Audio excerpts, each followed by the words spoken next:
국회가 조금 전부터 조국 법무부 장관 일가를 수사하는 서울중앙지검 등에 대한 국정감사를 시작했습니다. 여야는 시작부터 조 장관 가족 의혹 수사 관련 피의 사실 공표, 수사 외압 논란 등을 놓고 치열한 공방을 벌이고 있습니다. 웅동학원 교사 채용 비리와 관련해 수사를 받는 조국 장관 동생 조모 씨에 대한 법원의 구속영장 심사가 이르면 오늘 열릴 것으로 보입니다. 조 장관 부인 정경심 교수는 두 차례 검찰 조사에서 혐의를 부인한 것으로 알려졌습니다. 인력 충원과 호봉제 도입을 요구하고 있는 서울 지하철 9호선 노조가 사흘간 파업을 벌입니다. 오늘 출근 시간대에는 지하철이 정상 운행돼 시민 불편은 없었지만 퇴근 시간대에는 운행률이 60에서 85%에 이를 것으로 보여 불편이 예상됩니다. 스웨덴 북미 실무 협상이 성과 없이 끝난 뒤 양측의 책임 공방과 기싸움이 이어지고 있습니다. 2주 뒤 다시 만날 것을 권고한 스웨덴의 제안도 미국은 수용했지만 북한은 새로운 셈법이 나오겠느냐며 협상 재개에 의문을 표시했습니다.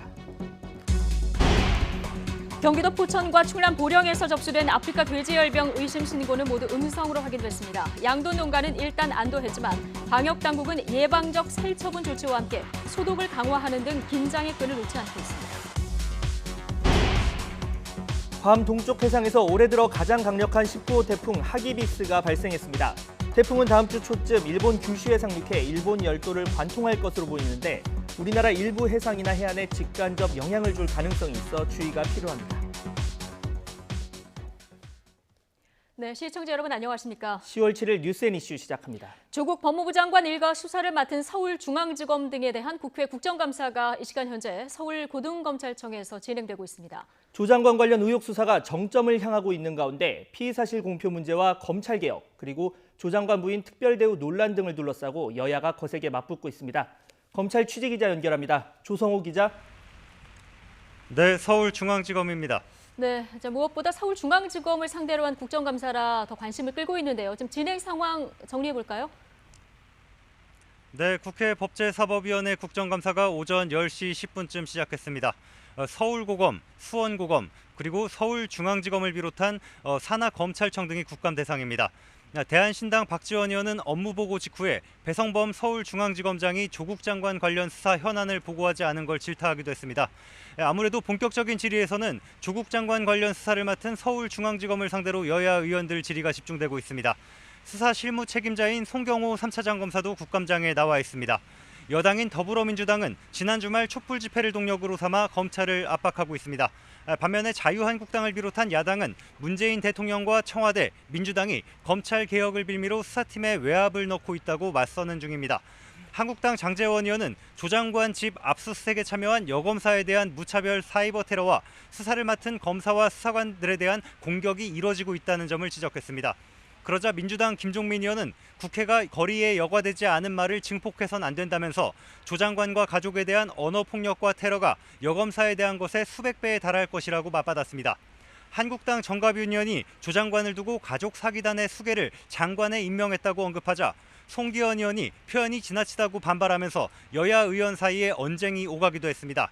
향후 질의에서는 패스트트랙 충돌 사건을 수사하는 서울 남부지검과 관련해서도 여야 의원들의 공방이 벌어질 수 있습니다. YTN은 국회 법사위 국정감사 주요 내용은 뉴스를 통해 전하고 별도 유튜브 채널을 통해 전체 내용을 실시간으로 생중계해드리고 있습니다. 네, 수사 상황도 짚어보겠습니다. 정경심 교수는 이미 두 차례 소환 조사를 받았고 또 조 장관의 동생은 지금 구속영장이 청구된 상태죠? 네, 조 장관의 동생 조모 씨는 법원의 구속영장 심사를 통해 이르면 내일 구속 여부가 가려지게 됩니다. 아직 조 씨의 영장 심사는 내일 오전 10시 반에 서울중앙지법에서 열립니다. 조 씨는 웅동학원 사무국장을 맡으면서 웅동중학교 교사 채용 대가로 뒷돈 2억 원을 챙긴 혐의를 받고 있습니다. 채용 지원자 부모들로부터 돈을 받아 조 씨에게 전달한 공범 2명은 이미 구속됐습니다. 검찰은 공범들을 조사하는 과정에서 조 씨가 채용 관련 자료를 폐기하고 해외로 나갔다 오라고 지시했다는 증거와 진술을 확보한 것으로 전해졌습니다. 실제 한 명은 한 달가량 필리핀으로 출국했다가 귀국한 것으로 알려졌습니다. 검찰은 이런 정황과 관련해 조 씨의 구속영장을 청구하면서 증거인멸 교사 혐의도 적용했습니다. 검찰은 채용비리 사건 때 웅동학원 이사였던 정경심 교수와 이사장인 조 장관 모친이 관여했는지도 확인하고 있습니다. 정 교수의 변호인단은 조 장관의 딸 조민 씨의 서울대 허위 인턴 의혹과 관련해 정면 반박에 나섰습니다. 조민 씨가 학술대회에 참여한 동영상을 공개하면서 수사기관뿐 아니라 언론도 조 씨 모습을 확인할 수 있다고 밝혔습니다. 네, 주말에 서초동에서 대규모 집회도 있었고요. 부인 정경심 교수가 조사도 받았습니다. 이런 상황에서 오늘 아침에 조국 장관의 출근길 메시지 굉장히 주목이 됐는데 어떤 얘기를 했습니까? 네, 조국 장관은 출근길에 기자들과 만나 국민을 위한 법무 검찰 개혁에 더욱 박차를 가하겠다고 밝혔습니다. 국민이 다양한 의견을 보내주고 있다면서 국민의 시각에서 법무부와 검찰의 현재를 살피는 것이 옳다고 말했는데요. 직접 들어보시죠. 연일 국민들께서 검찰개혁 관련해서 다양한 의견을 보내주시고 계십니다. 이번 기회에 법무부와 검찰에 대한 개혁을 확실히 하라는 뜻은 한결같습니다. 검찰 개혁을 전담하고 있는 2기 법무검찰개혁위원회의 권고를 수용하고 검찰 의견을 수렴해 빠르게 청사진을 내놓겠다고도 했습니다. 가족 관련 수사가 진행되는 가운데 개혁위가 밝힌 서울중앙지검 특수부 축소 방안에 대해서는 권고를 검토하겠다고만 답했습니다. 지금까지 서울중앙지검에서 YTN 조성호입니다. 네, 주말에 열린 검찰청 앞 대규모 촛불 집회를 두고 여야가 또 엇갈린 반응을 내놓으면서 충돌했습니다. 더불어민주당은 검찰개혁을 촉구하는 시민혁명이었다 이렇게 평가를 했지만 자유한국당은 여권의 관제 집회에 불과하다며 조국 법무부 장관 파면을 거듭 촉구했습니다.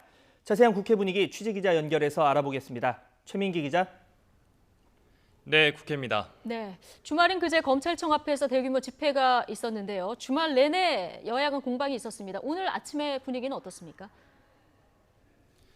네, 먼저 여당인 더불어민주당은 주말 조국 장관 지지 검찰개혁 촉구 집회에 많은 인원이 몰린 데 대해 크게 고무된 분위기입니다. 민주당은 서초동 집회가 완벽한 촛불 시민혁명의 부활이라고도 평가를 했습니다. 특히 동원이 없고 욕설과 폭력이 없었다며 개천절에 있었던 보수 진영의 광화문 집회와 비교하기도 했습니다. 이해찬 대표도 지난 2016년 박근혜 탄핵 광화문 촛불 집회를 연상시키는 규모였다며 이 검찰개혁에도 박차를 가할 뜻임을 분명히 했습니다. 직접 들어보겠습니다. 2016년 박근혜 전 대통령 탄핵을 한 광화문 촛불 집회를 연상시키는 규모와 시민의식이 아닐 수 없습니다. 이 반면 자유한국당은 조국 사태로 온 나라가 분열과 혼란에 빠져 있는데 대통령이 분열을 선동하고 진영 대결을 부추기고 있다고 질타했습니다. 황교안 대표는 친문 세력들이 관제 시위로 검찰을 겁박하고 정당하게 수사하는 검사들에게 인신 공격까지 퍼붓고 있다며 이 조국 사태의 본질은 문재인 정권의 오만과 독선이라고 비판했습니다. 이어 서초동 집회도 관제 시위라고 지적하며 지난 개천절 광화문에 모인 국민의 함성이야말로 진짜 민심이라고 강조했습니다. 대통령을 등에 업은 친문 세력들은 관제 시위로 검찰을 겁박하고 또 정당한 수사를 하고 있는 검사들에게 인신 공격까지 퍼붓고 있습니다. 이런 여야 난타전 속에 국정감사도 진행되고 있습니다. 이 산업통상자원부와 원자력안전위원회 국감에서는 탈원전 관련 정책에 대한 질의가 잇따를 것으로 전망이 됐습니다. 최근 화재 사고가 잇따른 에너지 저장 시설 ESS 점검 이행 실태에 대한 질의도 제기가 됐는데요. 이 공정거래위원회에 대한 국회 정무위 국감에서는 하도급 업체 애로사항과 일감 몰아주기 규제 관련 정책이 다뤄지기도 했습니다. 이와 함께 식약처에 대한 보건복지위에서는 코오롱의 관절염 치료제 인보사 사태가 국감의 핵심 쟁점으로 떠오르기도 했습니다. 네, 그리고 얼마 전 이 한반도를 강타해서 동해안을 중심으로 큰 피해를 줬던 태풍 미탁 피해와 관련해서 당정청 협의도 오늘 있었습니다. 어떤 대책이 나왔습니까? 네, 오늘 여당 최고위원회의에선 앞서 고위 당정청 간담회에서 다뤄진 태풍 미탁 피해 복구 내용이 언급됐습니다. 민주당은 특별 교부세를 지원하도록 어제 당정청이 합의했다며 이 특별 교부세와 예비비를 통해 가능한 한 빨리 지원할 수 있도록 최선을 다할 방침이라고 밝혔습니다. 특히 이해찬 대표는 이번 주 내에 2차 특별재난 지역을 발표하는 게 좋을 것 같다고도 강조를 했습니다. 이 세밀히 들어가면 읍면동마다 피해 양상이 다르다며 읍면동을 2차로 특별재난지역으로 선정해 신속히 지원하는 것이 중요하다고도 덧붙였습니다. 지금까지 국회에서 YTN 최민기입니다.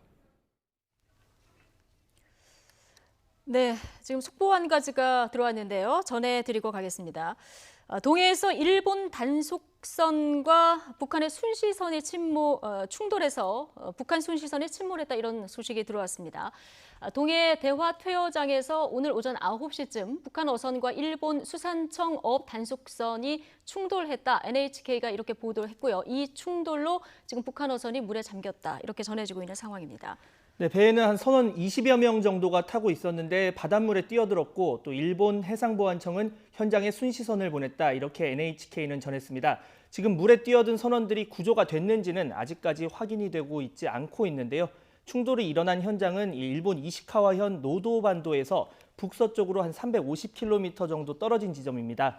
일본이 자국의 배타적 경제 수역 EEZ로 주장하고 있는 그런 곳입니다. 자세한 내용은 취재기자로부터 들어오는 대로 바로 전달드리겠습니다.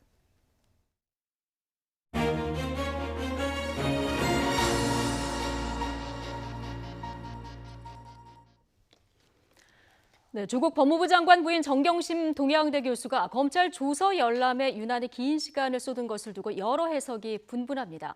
피의자의 권리냐, 수사를 늦추려는 의도가 있는 것이냐 이런 해석이 분분한데요. 일반적인 검찰 조사에 비교했을 때 이례적인 상황이었는지도 좀 짚어보죠. 마지막 대검 중수부장을 지낸 대표적인 특수통 검찰 출신이시죠. 김경수 변호사 연결돼 있습니다. 김 변호사님 나와 계시죠? 네, 김경수입니다. 예. 자, 정경심 교수, 검찰에 15시간 정도 머물렀는데요. 조서 열람에만 한 11시간 정도 들였다고 합니다. 실제 조사 시간을 보니까 휴식 시간 빼면 한 2시간 40분 정도. 자, 이런 상황 정도면 이게 좀 이례적인 건 맞는 겁니까? 정당한 그 조서 열람의 권리 행사라고 보기는 좀 어려울 것 같습니다. 예. 권리로 보긴 좀 어렵다, 좀 이례적이다 이런 말씀이신 건가요? 그렇습니다. 이례적입니다. 아, 그렇군요. 그런데 방어권 차원의 당연한 권리다 이런 의견도 만만치 않습니다. 양승태 대법원장도 5차례 조사받을 때 조서 열람에 한 36시간 할애한 전례도 있어서요. 네, 물론 조서 열람은 나중에 이게 유력한 유죄의 증거로 쓰이기 때문에 예. 꼼꼼하게 봐야 하고 피의자의 당연한 권리입니다. 네. 그러나 일반적인 지금 사례를 볼 때 네. 이 지금 조사한 시간과 열람 시간의 비율을 볼 때 이게 예. 매우 이례적이고 이게 정당한 권리라고 보기는 좀 어렵지 않을까 이런 생각이 듭니다. 예. 그러니까 권리는 맞지만 일반적인 사례와 비교해 봤을 때는 조사 시간과 조사 열람 시간의 형평이 좀 맞지 않는다. 이런 말씀이신 거죠? 네, 그렇습니다. 예. 자, 앞서 다른 인터뷰에서 정경심 교수가 소환되면 이번 조국 장관 관련 수사가 반은 왔다. 이런 말씀을 하셨습니다. 수사 상황을 더 지켜봐야겠지만 지금까지 나온 혐의로 봐서 검찰이 과연 정경심 교수에 대해서 구속영장을 청구할까 이 부분이 관심인데 특수수사통 감으로 보시기에 어떻습니까? 그런데 사실은 그거는 제가 수사 과정을 모르고 내용을 모르기 때문에 뭐라고 장담할 수는 없습니다. 네. 그러나 지금 정경심 교수에 대한 혐의점들이 상당히 다양하지 않습니까? 예. 그중에 일부라도 인정이 된다면은 영장을 청구할 수 있는 정도의 사안은 된다고 생각은 됩니다. 아, 그렇군요. 네. 자, 그런데 앞서 이제 정경심 교수가 조서 열람을 이렇게 꼼꼼히 하고 그러면 검찰이 불러야 되는 횟수도 늘어날 텐데 이렇게 되면 검찰 수사가 많이 지연이 됩니까? 아무래도 수사가 지연될 가능성은 높아집니다. 다만 예. 검찰로서는 정경심 교수로부터 특별한 어떤 증거를 추가로 얻을 수 있는 가능성은 처음부터 아마 적다고 생각했을 겁니다. 아, 적다. 예. 그렇죠. 검찰도 정경심 교수가 와서 자기의 범죄 혐의에 대한 어떤 자백을 하리라든가 이런 생각은 하지 않았지 않겠습니까? 예. 그런 차원에서 검찰은 검찰대로 뭔가 계획을 가지고 있을 걸로 저는 생각을 합니다. 검찰은 검찰대로 계획을 가지고 있을 것이다. 네네. 예. 자, 또 하나 관심사가 조국 장관에 대해서 검찰이 직접 조사를 할까 이 부분도 관심인데요. 어떻게 전망하십니까? 저도 그 점에 대해서도 제가 이 수사 상황을 모르기 때문에 단정할 수 없습니다. 예. 그러나 검찰이 이 정도의 소위 판을 벌린 걸로 봐서는 네. 뭔가 혐의를 좀 갖고 있는 게 아닌가 하는 그런 생각은 해봅니다. 아, 이 정도로 검찰이 판을 벌인 것을 보면 네. 자세히는 알 수는 없지만 뭔가 가지고 있지 않느냐 이런 추측이 가능하시다 이런 말씀이신 거죠? 그렇습니다. 예. 알겠습니다. 검찰 수사 상황은 좀 지켜봐야 되는 이런 상황인 거고요. 지금 국론이 극도로 분열되어 있는 이런 상황입니다.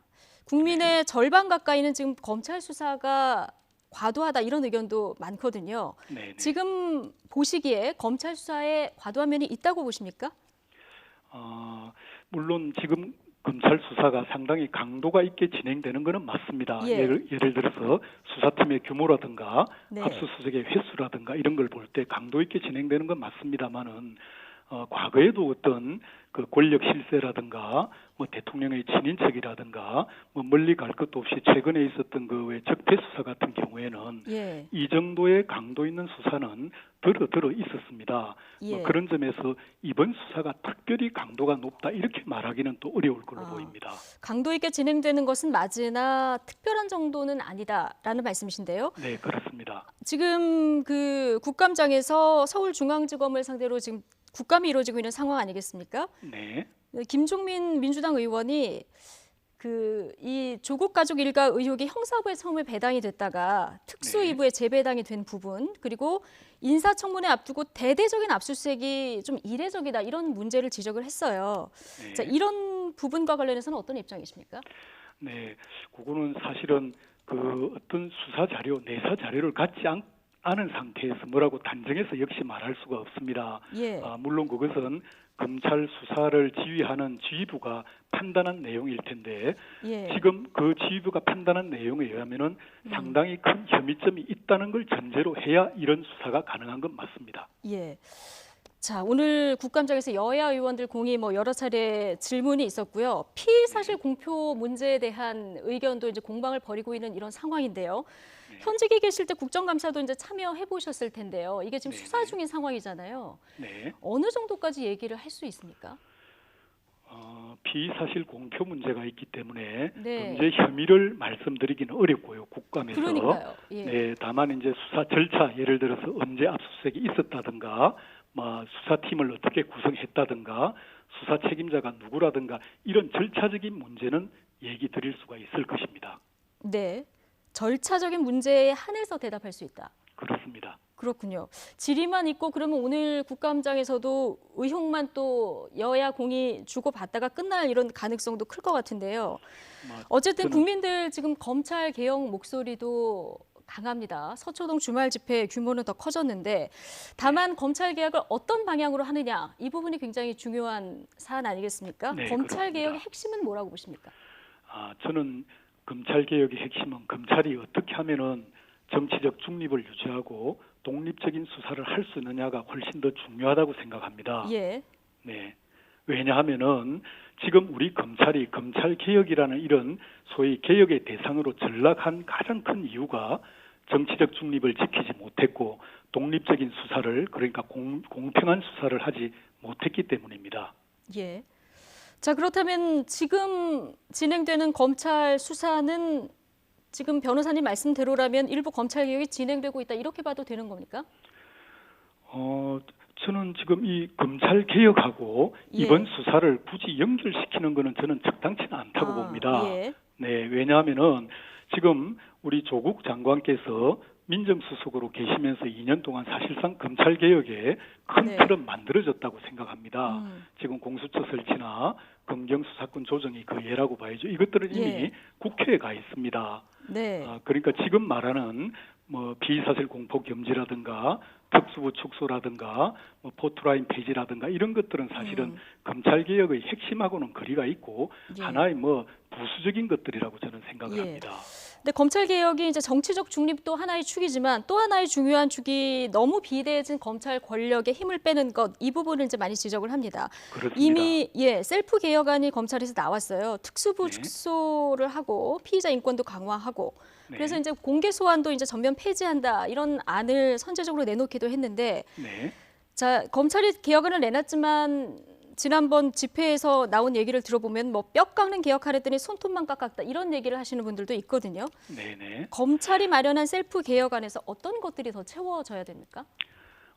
지금 검찰 개혁안은 제일 큰 것은 지금 이미 국회에 가 있는 아까 말씀드린 예. 공수처 설치나 검경수사권 조정입니다. 이것이야말로 이제 비대진 검찰의 힘을 분산시키는 것들이지 않습니까? 예. 그 점에서 그게 가장 중요한 것 같고요. 그 논의가. 예. 그다음 지금 말하는 뭐 포트라인 폐지니 비사실 공표라든가 뭐 이런 것들은 제가 보기에는 그렇게 중요한 핵심적인 사항들은 아닙니다. 핵심은 네. 아니다. 예. 네네. 그렇군요. 그러면 지금 중요한 부분은 공수처 설치라든가 검경 수사권 조정 이런 부분들인데 이건 이미 국회에 패스트트랙에 올려져 있기 때문에 네. 국회에서 진행되는 절차를 좀 지켜봐야 되겠군요. 그럼요. 그게 중요하지. 지금이 예. 이제 검찰 개혁을 다시 이렇게 목소리 높이는 거는 네. 저는 그 좀 약간 엉뚱한 면이 있다고 봅니다. 네. 네. 약간 엉뚱한 면이 있다. 네. 예, 알겠습니다. 네, 어쨌든 국회에서 이 진행되는 상황 지금 패스트트랙 관련해서는 조국 공방 때문에 앞으로 한 발도 못 나가는 이런 상황인 것 같은데 이 상황을 좀 지켜보도록 하죠. 네. 마지막 대검 중수부장을 지냈던 김경수 변호사 얘기 들어봤습니다. 오늘 고맙습니다. 감사합니다. 네, 서울 지하철 9호선 일부 구간을 담당하는 노동조합이 오늘 오전 5시부터 파업에 돌입했습니다. 일단 오늘 출근길에 별다른 교통 대란은 없었는데요. 퇴근길은 일부 차질이 예상됩니다. 취재기자 연결하겠습니다. 구수본 기자. 네, 서울시청입니다. 네, 일단 출근길에는 큰 차질은 없었다고요? 네, 그렇습니다. 서울 지하철 9호선 노조가 오늘 오전 5시부터 사흘간의 일정으로 파업에 돌입했습니다. 해당 구간은 언주역에서 중앙보훈병원역까지 13개입니다. 개화역부터 신논현역까지 25개역 구간은 파업에 참여하지 않았습니다. 노조는 지하철이 관련법상 필수유지 공익사업장이어서 출근 시간대는 100% 운행했습니다. 때문에 별다른 교통 불편은 빚어지지 않았는데요. 하지만 퇴근 시간대인 오후 5시부터 7시까지는 운행률 85%, 나머지 시간대는 60%대를 유지하기로 해서 시민 불편이 예상됩니다. 서울시와 서울교통공사는 대체 인력을 투입해서 운영 시간과 배차 간격 모두 평소와 똑같이 운행한다는 계획입니다. 정상 운행이 어려운 경우에는 9호선 노선을 경유하는 시내버스를 추가하는 등 비상 수송 대책도 마련했습니다. 자, 구수분 기자, 노조와 사측이 대립하는 쟁점은 어떤 겁니까? 네, 노사는 지난 5월부터 15차례에 걸쳐서 협상을 벌여왔습니다. 어제 오후에도 막판 협상을 시작해서 오늘 새벽까지 이어왔지만 접점을 찾지 못했는데요. 노조는 인력 충원, 또 호봉제 도입, 현행 민간 위탁구조 폐지 등을 요구하고 있습니다. 반면 사측은 운영 방식은 임단협에 해당하지 않는 사항이고 호봉제는 내년에 9호선 2, 3단계 운영 방향이 결정된 후에 논의할 수 있다는 입장입니다. 오늘 오전 서울시청 인근에서 파업 출정식을 연 노조는 사흘간 파업이 끝나면 업무에 복귀한 뒤 오는 16일쯤 2차 파업에 돌입하는 방안을 검토하고 있습니다. 다른 철도와 지하철 노조도 파업을 예고했습니다. 수도권 전철을 맡은 철도 노조는 11일부터, 서울 지하철 18호선 노조는 오는 16일부터 사흘간 1차 파업에 들어가고 부천 안산선 노조는 15일부터 무기한 파업에 들어갈 예정입니다. 지금까지 서울시청에서 YTN 구수본입니다.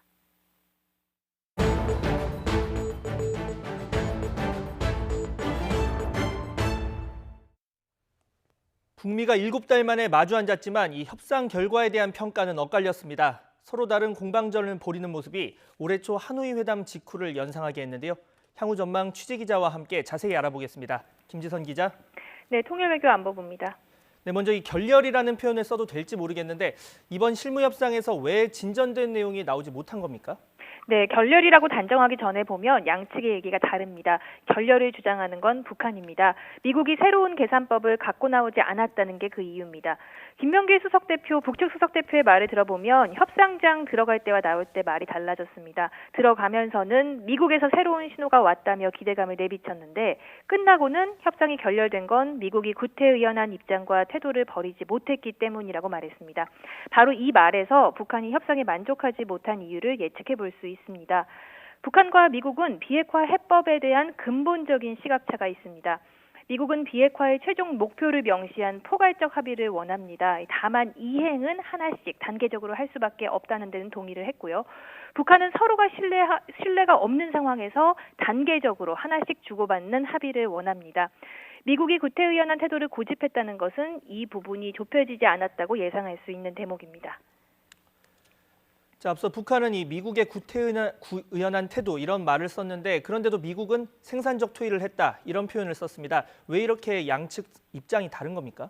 네, 사실 이 비핵화 해법에 대한 시각차는 매우 근원적인 부분입니다. 좁히기도 쉽지 않고요. 또 미국으로서도 북한이 이번에 포괄적 합의에 응해올 거라고 예상하지 않았을 겁니다.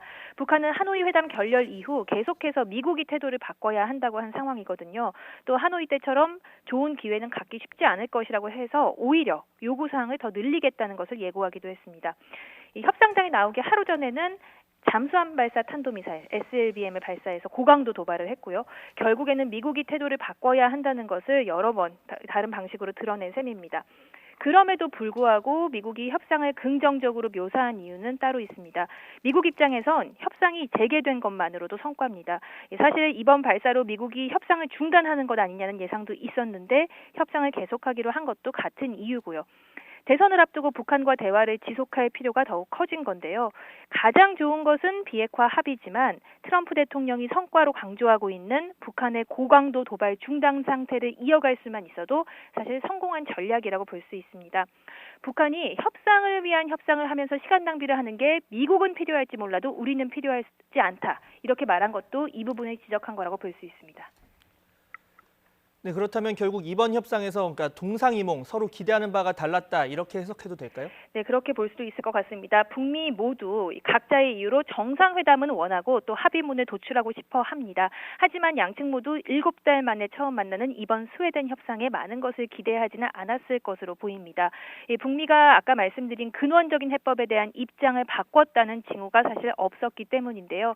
사실 그래서 북한은 겉으로는 달라진 셈법을 기대한다고 말했지만 미국이 크게 달라지지 않았을 수도 있다는 것을 충분히 염두에 뒀을 것 같습니다.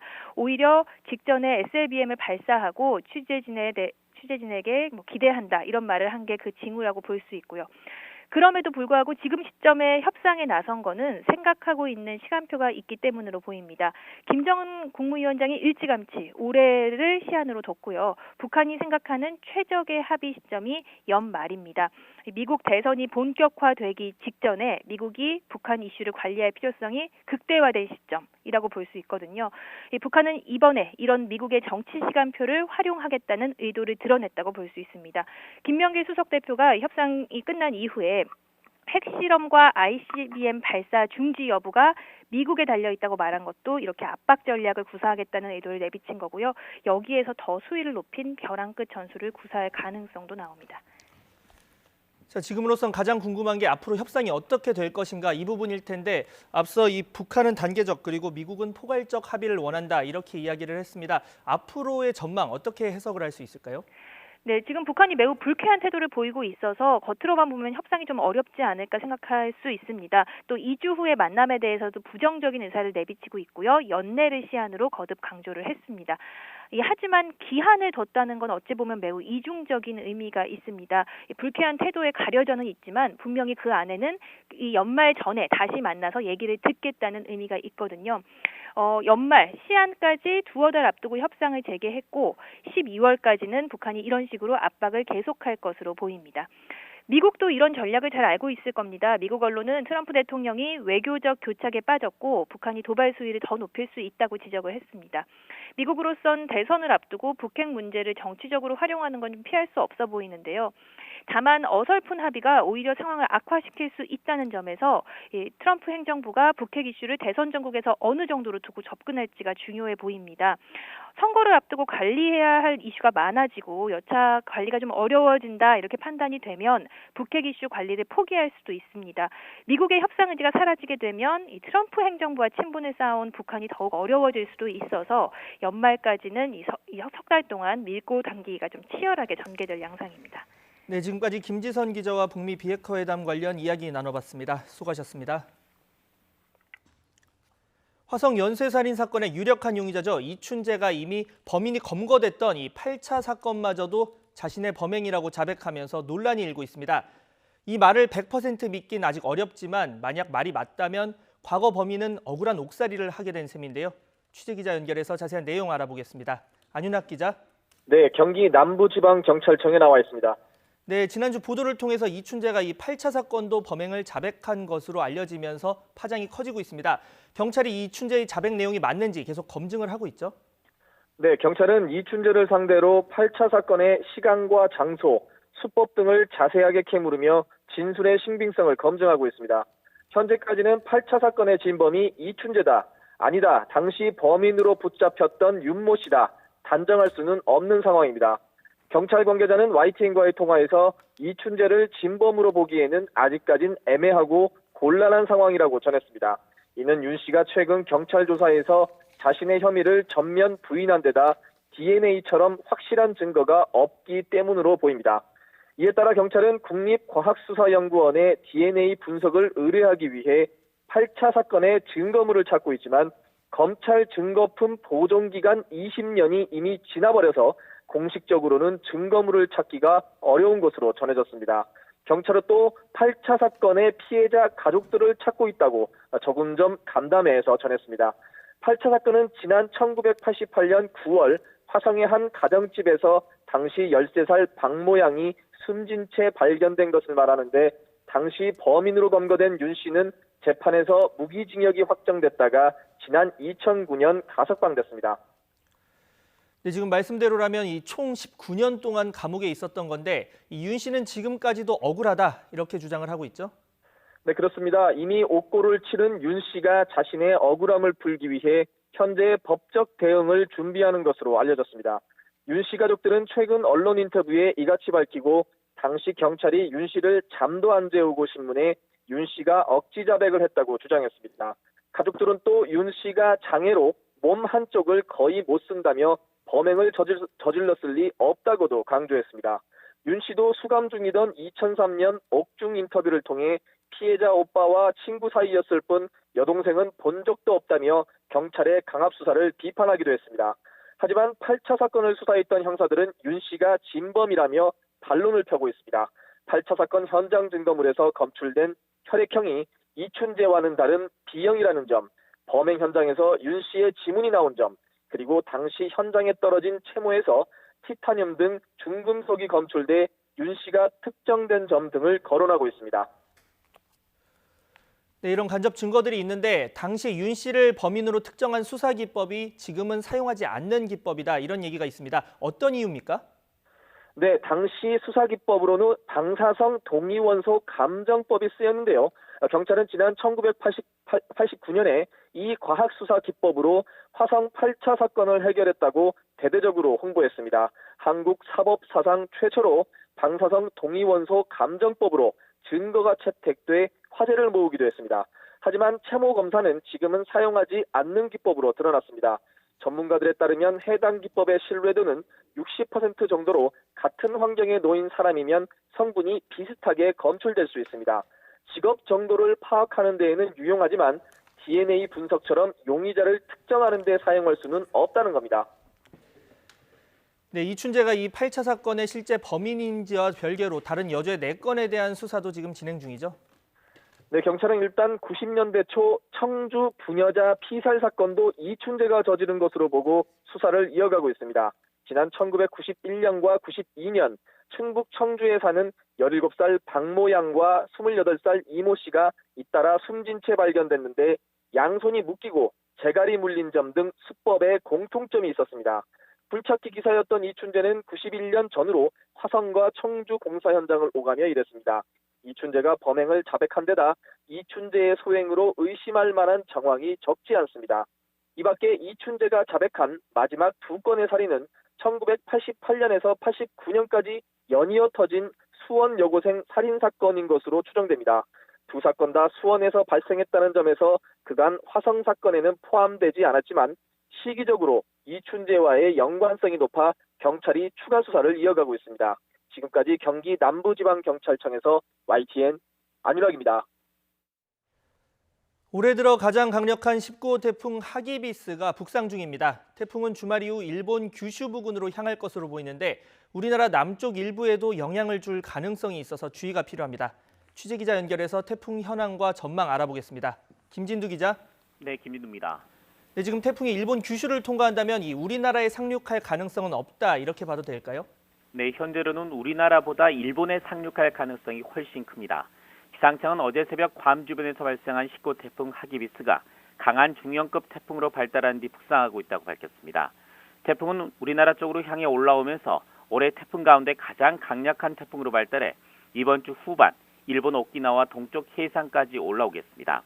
이후 진로는 다소 유동적이지만 방향을 틀어서 일본 규슈에 상륙할 것으로 보입니다. 하지만 태풍 반경이 워낙 커서 우리나라도 남해와 동해, 남해안과 동해안까지는 태풍 영향권에 들 가능성이 있습니다.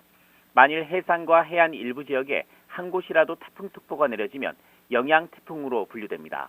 이렇게 되면 올해 우리나라에 영향을 준 태풍은 모두 8개가 돼서 관측사상 가장 많은 기록을 세우게 됩니다. 기상청은 태풍이 워낙 강하고 또 아직은 진로가 유동적인 만큼 태풍에 대한 주의를 기울여달라고 당부했습니다. 지금까지 YTN 김희두입니다. 휴일인 어제 아프리카 돼지열병 의심 신고가 잇따라 접수됐습니다. 특히 국내에서 돼지를 가장 많이 기르는 이 충남에서의 신고도 있었는데요. 모두 음성으로 판명이 나면서 해당 지역 농민과 방역 당국이 한숨을 돌렸습니다. 최문석 기자가 보도합니다. 어제 오전 경기도 포천시 관인면의 한 농장주는 암컷 돼지 2마리가 폐사한 것을 보고 포천시에 신고했습니다. 오후에는 충남 보령시 천북면에서 돼지 7마리가 폐사했다는 신고가 접수됐습니다. 지금까지 두 지역은 아프리카 돼지열병이 발병한 지역이 아니어서 방역당국을 긴장시켰으나 정밀 검사 결과 다행히 모두 음성으로 판명났습니다. 특히 충남 보령의 농장은 정부가 집중 관리 지역으로 정한 인천, 경기, 강원벨트 바깥에 있는 데다 발병 지역인 인천, 경기 북부로부터도 수백 킬로미터 떨어져 있어 방역당국의 긴장도는 컸습니다. 양성으로 확진 판정이 날 경우 이 농장의 돼지 12,000마리를 포함해 살처분 범위인 반경 3km 이내에 45개 농가에서 기른 돼지 10만 7천 마리를 살처분해야 할 상황이었습니다. 더욱이 천북면은 전국 기초자치단체 중 돼지 사육두수가 58만 5천 마리로 가장 많은 홍성군과 인접해 있어 양돈 산업 자체가 무너질 수 있다는 우려까지 제기됐습니다. 무엇보다 충청남도가 전국 광역자치단체 중 돼지 사육두수가 가장 많다는 점에서 충남 확진은 전국으로 확산된다는 의미여서 걱정이 클 수밖에 없었습니다. 그러다 보니 양돈 농가는 음성 판명 소식에 크게 안도하는 분위기입니다.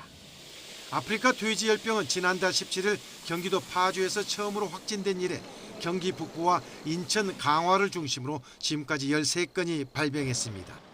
YTN 최문석입니다.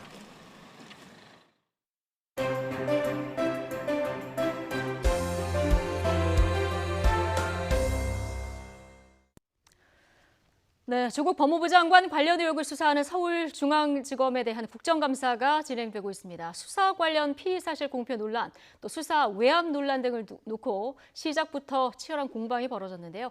김영준 명지대 교수, 차재훈 부산 가톨릭대 교수와 자세한 이야기 나눠보겠습니다. 두 분 어서 오십시오. 네, 안녕하세요. 안녕하세요. 예. 서울중앙지검에 대한 국정감사, 오늘 굉장히 관심이 많았었는데요. 시작부터 공방이 뜨거웠습니다. 예, 모든 그 언론들이 예측했다시피 가장 뜨거운 국감장이 되지 않을까 하는 생각이 드는 것이죠. 왜냐하면 지금 조국 장관의 그 가족에 대한 일가의 수사를 서울중앙지검이 지금 총 진행하고 있기 때문에 그 부분과 관련해서는 지금 여야의 시각이 극명하게 엇갈리고 있지 않습니까? 그렇기 때문에 아무래도 지금 여야의 입장에서는 모든 화력을 집중해서 자신들의 그동안의 주장을 정당성을 입증해야 될 하나의 그 정치적 장으로 생각하고 있기 때문인 것이죠. 그렇기 때문에 야당은 오늘 지금 사실 조국 장관에 대한 이 그 의혹 자체가 일종의 가족 학위단의 그러니까 지금 수괴 노릇을 지금 조국 장관이 하고 있는 것이 아니냐. 네, 시작부터 이 발언을 시작부터 이 발언을 했죠. 그리고 또 이 지금 한 사람 때문에 나라가 미쳐 돌아가고 있다는 식의 아주 극단적인 단어들을 지금 쓰고 있다는 겁니다.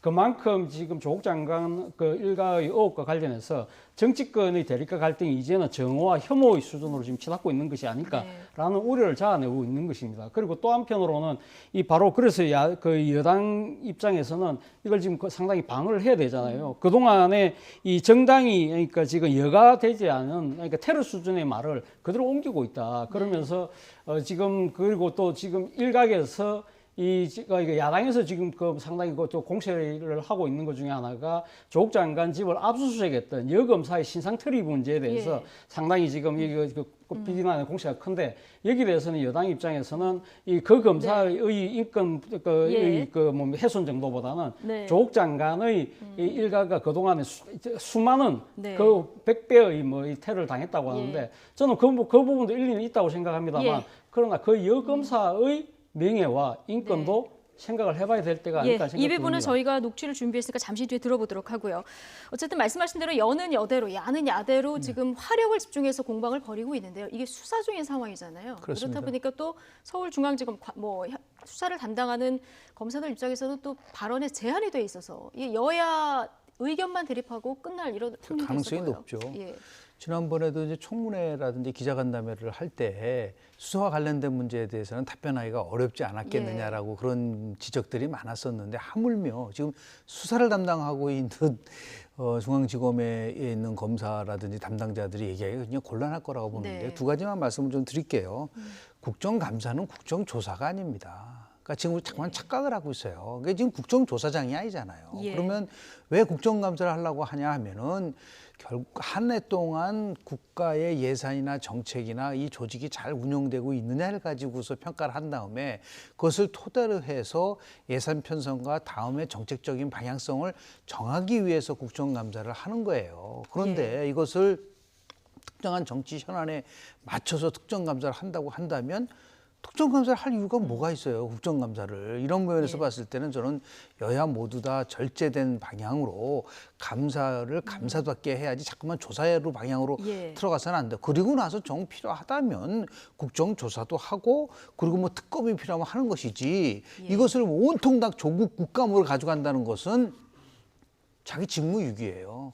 그런 면에서 봤을 때 여야가 좀 각성과 성찰을 같이 함께 했으면 좋겠다는 말씀 먼저 드립니다. 국정감사는 국정조사가 아니다. 그렇습니다. 이 부분을 좀 새겨들을 필요가 있을 것 같은데 오늘 국감 전에 아까 말씀하셨지만 조국 법무부 장관 그 자택 압수수색 때 참여했던 한 검사의 신상 털기 논란이 있지 않았습니까? 오늘 야당의 문제 제기가 있었고요. 여당이 이에 대한 또 그 의견을 냈습니다. 함께 듣고 오시겠습니다. 조국 집 압수수색했던 여검사 무차별 사이버 테러를 당했다. 심지어는 다른 여검사와 비교해서 누가 예쁜가. 앞으로 이 X 명품 가방 옷구두 걸치고 다니는 장면도 캡처해두고 언젠가 범법행위 드러나면 다 쏟아내주자. 욕하기가 미안한 얼굴이다. 지금 검사들에 대한 인터넷상 문자 또 소포 우편물 이런 걸로 테러를 당하고 있는 검사나 수사관이 있으면 저에게 그건 제가 볼 때는 지금 알고 있을 겁니다. 중앙지검장께서는 어떤 사람이 집중적으로 나라가 미쳐 돌아가고 있어요 지금. 저도 똑같이 걱정을 합니다. 제가 우리 의원님들께 또는 우리 스스로에게 한 가지 좀 제안 겸해서 의사진행을 위해서 말씀을 드리고 싶은 말씀이 전 적어도 국회가 또는 정당이 우리 거리에 여과되지 않은 그런 테러 수준의 말을 증폭시키는 스피커 역할을 해서는 안 된다고 봅니다. 저는 검찰에 대한 막말과 언어폭력도 있지만 조국 장관과 조국 장관 가족에 대한 2달 동안의 언어폭력과 테러가 검찰 그 여검사의 수백 배에 달할 거라고 봅니다. 일단 두 가지를 좀 따져보죠. 일단 이 검사가 통화한 분도 아니더라고요. 그런데 그렇죠. 지금 과도하게 신상이 털린 이 부분에 대해서 어떻게 보십니까? 앞서도 제가 말씀드렸습니다만, 그러니까 지금 그 여검사 입장에서는 정당한 지금 자신의 업무를 집행하고 있었던 상황이었잖아요. 그리고 또 지금 조국 장관으로부터 이 전화를 받은 사람도 아닙니다. 그럼에도 불구하고 조국 장관을 옹호해야 되겠다는 생각들이 많이 앞서서 그런지 몰라도 잘못된 그 사실에 근거해서 지금 이 특정 여검사에 대한 상당히 그 지금 여러 가지 신상 털기를 통한 비난과 비판의 공세를 가하고 있다. 예. 이것은 어떻게 보면 이 지금 이 조국 장관의 지지층들이 이야기하고 있는 검찰 개혁의 방향하고도 잘못하면 어긋날 수도 있다는 겁니다. 이런 식의 이 외압을 통해서 어떤 그러니까 지금 그 정당한 검사의 업무를 방해하는 그 자체가 말 그대로 잘못된 검찰권 행사로 귀결될 수 있다는 겁니다. 그런 측면에서 보면 상당히 부적절했다는 거고 보는 것이고요. 그런 측면에서 본다고 한다면 앞서 뭐 김종민 의원이 그 여검사가 당한 거 이상으로 조국 장관이 당했다는 네. 그 자체도 뭐 사실일 수는 있겠습니다만, 그러나 지금 그 여검사의 명예와 인권 이 부분에 대해서도 여당이 조금 더 신경을 써야 될 예. 대목이 아닐까 하는 생각이 듭니다. 네, 김종민 의원, 그러니까 수사 검사에 대한 악성 댓글에 대해서는 이제 우려에 대해서 공감한다 이 얘기를 먼저 깔았는데, 뒤에 보면은 그러나 지금 조국 가족 일가족이 말씀하신 대로 받았던 어떤 언어 테러의 뭐가 수백 배에 달한다 이렇게 좀 비교를 하고 발언을 했거든요. 김 의원은 뭐 처음부터 끝까지 조국 지키기에 집중하는 듯한 모습을 좀 보이고 있는 것 같아요. 그럼 물어볼게요. 우리 그 김종민 의원한테. 3년 전에 있었었던 국정농단과 관련돼서 나왔었던 사람들에 대해서는 어떻게 그 지금 여당은 옹호할까요? 지금 생각하는 여러 가지의 지금 문제점들이 그대로 다 노출됐었잖아요. 그때 무슨 뭐 피의사실 공포라든지 여러 가지 언어 테러라든지 뭐 최순실 정의로와 관련된 문제만 보더라도 그렇지 않습니까? 그러니까 원론적으로 맞는 거예요. 그래서 그런 것들은 어떠한 경우라도 사이버 테러가 있어서는 안 된다라고 거기서 끝내야지, 그것을 조국 지금 장관 문제와 연결시켜서 이 사람이 얻은 압박은 어떻게 할 것이냐 한다는 거는 결국 물타기예요. 한마디로 얘기해서. 그런 식으로 접근해서는 안 되고요. 이제는 어떠한 경우라도 뭐 여야 진영의 논리에 따라서가 아니라 인권이 보호돼야 되는, 대통령도 직접 얘기를 했었잖아요. 인권을 존중하는 절차대 검찰권을 행사하라고 검찰개혁을 얘기했다면 당연히 인권이 존중돼야 되는 상황이 만드는데 앞장서야지, 거기다 대놓고 뭐 조국 장관이나 그 가족이 벌인 언어폭력에 관련돼서는 수백 배에 해당된다. 이거는 전혀 지금 논리적으로 성립되지 않는다. 그러니까 중요한 것은 그렇게 문제의 인식을 같이 했다면 그 부분에 집중을 해서 어떻게든 간에 향후에 이러한 인권적 유린되는 것이 나오지 않게끔 하는 것이 오히려, 그래서 이제 검찰에 대한 여러 가지 문제와 관련된 거, 또 다른 법적인 문제들은 국회 차원에서 빨리 이거를 법제화시킬 수 있는 방안을 같이 함께 노력하겠다라는 거를 우리가 표시하는 것이 중요하지 않겠나 생각이 듭니다. 수사 검사든 조국 장관 가족이든 과도한 악성 댓글은 자제해야 되는 건 분명한 상황인 거고요. 자, 그런데 지금 뭐 검찰도 이 부분에 대해서 대응을 검토 중이다 얘기를 하긴 했는데, 만약에 또 검찰이 대응하게 되면 또 다른 공방을 또 생산하지 않겠습니까?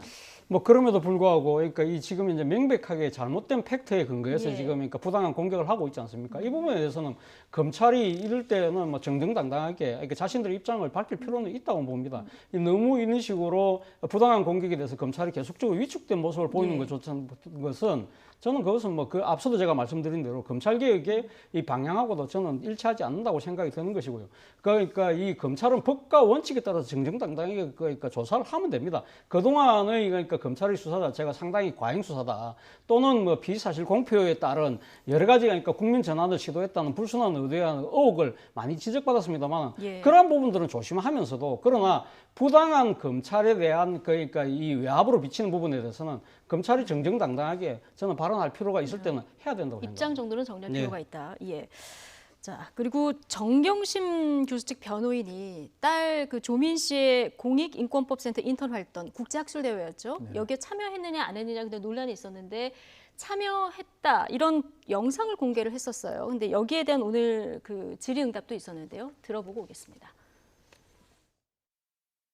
정경심 씨 변호인단이 입장문을 발표했습니다. 그 딸이 학술대회에 참석했고 학술대회 동영상 속에 저 동그라미 친 여성이 바로 조국 딸이다. 물론 모 방송에서 10월 5일 날 국제학술대회 동영상에 단국대 장 교수 아들과 박교선 조국 친구의 아들 박모군은 보이는데 조국 딸만 보이지 않는다. 이런 방송이 보도됐습니다. 그랬더니 변호인단이 저 동영상을 스스로 제출하면서 저 동그라미 친 저 여성이 조국의 딸이다. 그리고 국제학술대회에 참석한 것이 분명하다. 이렇게 했습니다. 변호인단이 주장하는 동그라미 속에 있는 저 여성이 조국 장관의 딸 맞습니까? 해당 동영상은 수사 과정에서 저희가 확인한 바 있으나 그 구체적 내용에 대해서는 지금 말씀드리긴 어렵습니다. 그러니까 제가 듣기로는 조국의 딸이 아니라는 걸 확인했지만 수사상 이 자리에서 답변할 수 없다는 저는 그렇게 이해가 됩니다. 답변드리기 어렵습니다. 과학적인 검증 기법을 사용해서라도 동일인 여부를 확인할 수사를 할 계획을 가지고 계십니까? 구체적인 수사 방법 등에 대해서 이 자리에서 말씀드리는 건 적절치 않다고 생각합니다. 네. 일단 조민 씨가 그 국제학술대회에 참가했다는 영상을 이제 정경심 교수 측 변호인이 공개를 했는데요. 여기에 대해서 지금 들어보면 검찰에서 이미 이 영상에 대한 준위 여부를 조사를 한 것 같습니다. 네. 그러나 이 수사 중인 상황이라서 역시 또 발표를 할 수 없는 이런 저는 상황이에요. 조금 이제 좀 지적을 좀 하고 싶은 게요. 예. 동양대학교 표창장 그 위배 논란과 관련돼서는 뭐 교육부가 동양대학교에 관련돼서 아주 적극적으로 지금 여러 가지 상황에 대해서 이사회 기록이라든지를 다 지금 그 수집하고 있지 않습니까? 저는 조금 이해가 안 가는 게 서울대학교 공익법 인권센터와 관련돼서 지금 문제가 있다라는 지적이 굉장히 많았는데 왜 교육부는 서울대에 대해서는 단 한 번도 그 문제와 관련돼서 정확하게 체크를 하지 않나요?